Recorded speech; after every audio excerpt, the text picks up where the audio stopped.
They told me my father died years ago. Mom insisted he abandoned us. But one day, I found a letter in old papers that turned my whole life upside down. And now she has nothing left, no money, no reputation, not even family. I used to believe my father was scum. That's what Mom drilled into my head since I could remember. According to her, he walked out when I was 3, leaving us penniless and never tried to make contact.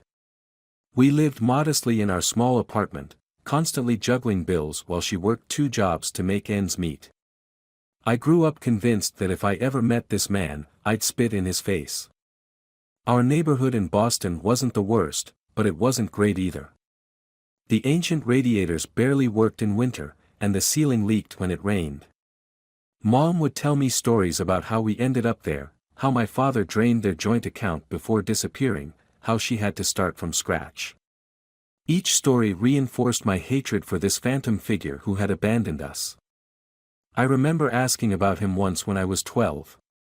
We were eating mac and cheese, our typical Wednesday dinner, when I worked up the courage to mention him. "Why doesn't Dad ever call?" I asked, pushing the noodles around my plate. Mom's face hardened. "Because he doesn't care about us, Adam. He never did." She reached across the table and squeezed my hand. "But we don't need him. We have each other." That moment stayed with me, became part of my identity. Every Father's Day, every school event where other kids' dads showed up, I'd feel that familiar burn of anger and abandonment. When other kids talked about their weekend plans with their fathers, I'd clench my fists under my desk and remind myself that I was better off without mine. I carried that anger through high school, through college, through my first job. It became a driving force. I'd show him what he missed out on. I'd become successful despite him, not because of him. Mom supported this narrative, always telling me how proud she was that I turned out nothing like him. But everything changed when I found the letter. I was 24, helping Mom pack for her move to Philadelphia. She'd finally landed a better-paying job, and I was happy for her. We were going through dusty boxes in the attic, sorting through old photos and documents, when I found a sealed envelope. It had my address on it, but it had never been mailed. I recognized Mom's handwriting. The paper felt fragile in my hands as I opened it. "James, please don't look for us. Adam and I will be better off without you. Don't come, don't write, forget about us." My heart stopped. The world tilted on its axis. I dumped out the box, and more letters spilled onto the floor. Dozens of them. All from one person, James Collins. My father. In them, he wrote about missing me, about trying to find me, about years of sending money but never receiving any confirmation or response. My hands shook as I read letter after letter. Each one peeled back another layer of the lie I'd been living. He described trying to attend my school events, hiring private investigators, fighting through legal channels. He sent Christmas and birthday cards that I never received. Money that supposedly never arrived. He hadn't abandoned us. Mom had systematically erased him from my life. I don't remember leaving the house. The next 48 hours passed in a blur of rage and disbelief. I called in sick to work, booked a flight to Chicago, and found myself standing on a well-maintained street in Lincoln Park, clutching one of his letters in my trembling hand. The house was impressive, 3 stories of red brick with neat white trim. A far cry from our cramped apartment. I stood there for nearly an hour, watching people come and go, before finally finding the courage to walk up to the door. He opened it himself. Older than the few photos I'd found, with gray at his temples, but unmistakably the man I barely remembered from my earliest memories. "Adam?" His voice cracked. He looked like he was seeing a ghost. I couldn't speak. My throat had closed up. Instead, I held out the letter, one where he begged Mom to let him be part of my life. He read it slowly, his hands beginning to shake. When he finished, he closed his eyes, and I saw tears gathering at the corners. She She never told you, did she? I shook my head. The next few hours passed in a daze. We sat in his study, a warm room lined with books and family photos. I saw pictures of his other children, my half-siblings I never knew existed. He told me everything. How he and Mom had split up amicably at first. How he'd agreed to generous child support and wanted shared custody. How things changed when Mom met someone new and suddenly cut off all contact. He showed me court documents, years of legal battles where he tried to enforce his visitation rights. Mom had moved us repeatedly, using different addresses, making it impossible for him to find us. She'd forged documents, claiming he was dangerous, that he'd threatened us. All lies. The most shocking part? The money. He opened his laptop and showed me years of bank transfers, hundreds of thousands of dollars sent to accounts in Mom's name. Money that was meant for my education, my healthcare, our living expenses. Money that had apparently vanished into thin air while we lived paycheck to paycheck. I thought she was using it for your college fund, he said quietly. I wanted to make sure you'd have opportunities. I felt sick. Every memory of our poverty took on a new meaning. The times we'd eaten ramen for dinner, the second-hand clothes, the guilt trips when I asked for new school supplies, all manufactured hardship while she sat on a small fortune. I returned to Boston with a mission. I spent weeks gathering evidence, working with my father's lawyer to build a case. We tracked down the money, documenting every transfer, every withdrawal. The paper trail was damning. When Mom came to finish packing, I was waiting. The boxes she'd asked me to help with still sat unopened, but the table was covered with documents, bank statements, court papers, letters she'd hidden. What is all this? She asked, but her voice trembled. She knew. The truth, I said, watching her face pale. Every lie you told me about Dad. Every dollar you stole from me. Every chance at having a real family that you destroyed. You don't understand, she started, but I cut her off. I understand perfectly. You're being charged with fraud. The DA is very interested in how you forged those court documents. Dad's lawyer has already filed the paperwork. She sank into a chair, her carefully maintained facade crumbling. Adam, please. I did it for us. No, I corrected her, my voice ice cold. You did it for yourself. And now you've lost everything, your reputation, your money, and your son. I stood up, gathering the documents into a folder. The police will be here soon. I suggest you call a lawyer. Adam. Her voice broke. I'm your mother. I paused at the door, looking back at her one last time. Not anymore. That was 6 months ago. Mom's facing serious charges, fraud, forgery, contempt of court. She lost her new job when the story broke. Most of her assets are frozen pending investigation. The mansion she bought in Philadelphia, apparently with my father's money, had to be sold to pay legal fees. I'm building a relationship with my father now. It's not easy, we have 20 years of lost time to navigate. I've met my half-siblings, spent holidays with his family, started to glimpse the life I could have had. He's helped me start my own business, something Mom always discouraged as too risky. But some nights, I lie awake wondering about choices and consequences.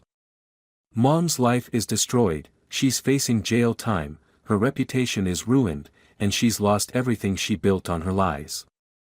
Sometimes I remember the good moments, her encouraging smiles, her fierce protectiveness, her pride in my achievements. Then I remember how every one of those moments was tainted by her deception. I got my revenge. I exposed her lies, reclaimed my story, and watched her carefully constructed world crumble. But victory tastes different than I expected. Sometimes I wonder if there was another way, a path that didn't end in complete destruction.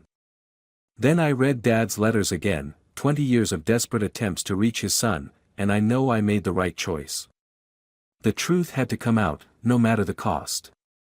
Last week, I received a letter from Mom's new address. I haven't opened it. It sits on my desk, her familiar handwriting a reminder of everything that happened. Maybe someday I'll read it. Maybe I'll even forgive her. But not today. Today, I'm having dinner with my father, getting to know the man she tried to erase from my life. Today, I'm choosing truth over lies, no matter how complicated that truth might be. The investigation into Mom's finances revealed more than just the money she'd hidden from my father's payments. She'd been running a sophisticated scheme for years, using multiple accounts and aliases to hide assets. The modest lifestyle we'd lived was a carefully crafted illusion. She had properties in 3 states, investment accounts, and offshore holdings. Each new discovery felt like another betrayal. The winter I'd worked 2 jobs to afford college textbooks. She had over $50,000 sitting in a college fund my father had established. The summer I'd given up a prestigious unpaid internship because we couldn't afford for me to work without pay. She'd just purchased a vacation condo in Florida. The depth of her deception became clear when we found her personal diaries. They detailed everything: her strategies for hiding money, her methods for avoiding my father's attempts to contact us, even her contingency plans if the truth ever came out. She'd recorded it all with a calculating precision that made my blood run cold. "You need to see this," my father's lawyer said one afternoon, sliding a document across his desk. It was a life insurance policy, taken out in my father's name, with Mom as the beneficiary. The date caught my eye. It was from just 2 years ago.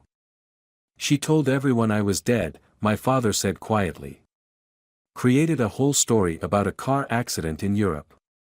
That's why some of my investigators hit dead ends. They were told they were looking for a dead man." The evidence kept mounting. Old neighbors came forward with stories about Mom's warnings to never mention my father to me. School administrators admitted she'd flagged my father as a potential threat, ensuring he'd be turned away if he ever showed up at school events. She'd even paid a private investigator to monitor him, making sure she'd know if he ever got too close to finding us. What haunts me most are the photos we found, dozens of them, showing my father at a distance. At my high school graduation, standing across the street. At my college baseball games, watching from the bleachers. At my first job's office building. He'd been there, trying to be part of my life, while she orchestrated everything to keep us apart. The court proceedings have started, and the evidence is damning. Mom's lawyers have suggested a plea deal, but the prosecutors are pushing for maximum penalties. The fraud charges alone could put her away for over a decade. When you add in the forgery, the contempt charges, and the financial crimes, she's facing the possibility of spending her golden years behind bars. I attended the preliminary hearing last week. She looked smaller somehow, her designer clothes replaced by modest business wear, her confident posture now hunched and defensive. When they read the charges, 43 counts in total, she kept her eyes fixed on the floor. Only once did she look at me, when they were leading her out. Her eyes were pleading, desperate. I turned away. The media has picked up the story. "Mother's Web of Lies," one headline read. "2 decades of deception exposed," said another. "My father's lawyer says we could write a book about it all, make some money to replace what she stole." I'm not interested. Some stories don't need to be told more than once. My relationship with my father grows stronger each day, but it's not without its complications. We're both haunted by the what-ifs. What if he'd hired a different detective? What if I'd found those letters sooner? What if one of his countless attempts to reach me had succeeded? 20 years of potential memories lie between us like a ghost. My half-siblings have been surprisingly welcoming. Sarah, the oldest, has become like the sister I never had. She's helped me understand who our father is, his quirks, his habits, the way he shows love through actions rather than words. Michael, the youngest, shares my passion for business and has become my partner in the startup Dad helped us fund. The unread letter from Mom still sits on my desk. Some days I'm tempted to open it, to see what possible explanation she could offer for destroying so many lives. Other days I want to burn it, to finally close this chapter of my life completely. But I keep it there as a reminder. A reminder that the truth, no matter how long buried, has a way of surfacing. A reminder that the stories we tell ourselves, about family, about love, about right and wrong, aren't always as simple as they seem. Dad suggests I see a therapist, to help process everything that's happened. Maybe he's right. The anger that fueled me through the investigation and trial is fading, leaving behind questions I'm not sure how to answer. Can you hate someone and love them at the same time? Can you miss a life built on lies? Can you ever truly start over when the past has shaped so much of who you are? I don't have answers yet. For now, I'm focusing on building something new, a relationship with my father, connections with my siblings, a future not poisoned by deception. It's not easy. Trust doesn't come naturally anymore, and every happy memory from my childhood now requires examination, looking for the lies hidden in its corners. But there's a certain peace in knowing the truth, even when that truth is ugly. Mom's web of lies has unraveled completely now, leaving all of us to deal with the consequences. She'll pay for her crimes, legally, financially, personally. Her carefully constructed world has crumbled to dust. As for me, I'm learning to reconcile the mother I thought I knew with the woman she really is. Learning to build new relationships on foundations of truth rather than carefully crafted illusions. Learning to move forward without letting the past define me entirely. The letter on my desk can wait. Today, I have a family dinner to attend, my first Thanksgiving with my father's family. Sarah's cooking, Michael's bringing his famous pecan pie, and Dad's promise to tell stories about his own childhood, helping me fill in the blanks of my family history. It's not the life I thought I'd have, but it's real. And after 20 years of lies, real is exactly what I need. Last night, something unexpected happened. I was at Dad's house, helping him sort through some old boxes he'd found in his attic. We've been doing this lately, piecing together our shared history, trying to fill in the gaps. Among dusty photo albums and forgotten trinkets, we found a small wooden box I recognized.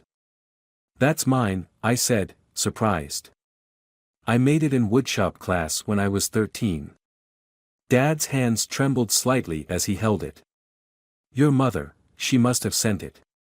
After one of my attempts to contact you." Inside, we found more than just childhood memories. There were report cards, school photos, even newspaper clippings of my high school baseball games. Mom had been sending him pieces of my life all along, even while telling me he didn't care. It was another layer of cruel manipulation, showing him what he was missing while keeping him away. The discovery sparked a long conversation about forgiveness. Dad admitted he'd struggled with anger toward Mom for years but had eventually let it go. "Holding on to hate," he said, "only hurts you in the end." His words stayed with me. When I got home that night, I finally opened Mom's letter. The pages were filled with her familiar handwriting, but the tone was different from anything I'd ever seen from her. No excuses, no manipulation, just raw honesty. She wrote about her fears, of losing me, of being alone, of not being enough. She wrote about how one small lie led to another, then another, until she was trapped in a web of her own making. She didn't ask for forgiveness, just understanding. Reading it left me confused, angry, sad, and somehow relieved all at once. The next morning, I did something I never thought I would, I went to visit her. The women's correctional facility was nothing like I'd imagined. Mom sat across from me in a plain gray jumpsuit, her carefully maintained appearance stripped down to something more genuine. We talked for an hour, about the past, about the truth, about consequences. She didn't try to defend her actions or minimize the damage she'd caused. Instead, she listened as I told her how her lies had affected me, how they're still affecting me. "I'm not asking you to forgive me," she said as our time was ending. "I just want you to know that despite everything, despite all my lies and manipulation, I did love you. I still do. I just loved you so wrongly, so selfishly, that I destroyed everything. I left the prison with mixed emotions. The anger was still there, but it felt different somehow. Less like a burning flame and more like dying embers. I'm not ready to forgive her, maybe I never will be. But I'm ready to stop letting her actions control my future. This morning, I had breakfast with Dad and my siblings. Sarah brought her kids, my niece and nephew, who call me Uncle Adam without any hesitation, as if I've been there all along. Michael and I discussed expansion plans for our business. Dad just sat at the head of the table, smiling, watching his family finally whole. The truth about lies is that they don't just destroy the liar, they damage everyone around them. Mom's deception didn't just hurt me and Dad, it created ripples that affected dozens of lives. But the truth, no matter how painful, can also heal. It can build bridges, restore connections, and open doors to new possibilities. I'm still learning who I am without the weight of those lies. Still discovering what it means to be a son, a brother, an uncle, roles that were stolen from me for so long. The anger isn't gone, but it's no longer the force that drives me. Tomorrow, I'm meeting with a therapist. Next week, I have another visit scheduled with Mom. I'm not sure what I'll say to her, but I know I need to say something. Not for her, but for me. For the little boy who grew up believing he wasn't worth staying for. For the young man who built his life on a foundation of lies. For the person I'm becoming now, in the harsh but healing light of truth. The wooden box from my childhood sits on my mantle now, a reminder of how complex family can be, how love and lies can twist together until they're almost indistinguishable. But next to it stands a new photo, taken at Dad's house last weekend. It shows 3 generations of Colin's men, Dad, me, and Michael's newborn son, James. It's not a perfect ending to our story, but maybe that's the point. Some stories don't end, they just change direction. Mine has taken an unexpected turn, leading me down a path I never could have imagined. There's still pain there, still anger, still loss. But there's also hope, truth, and the possibility of something better. In the end, that's all any of us can ask for, the chance to write our own story, based on truth rather than lies, and the courage to face whatever comes next.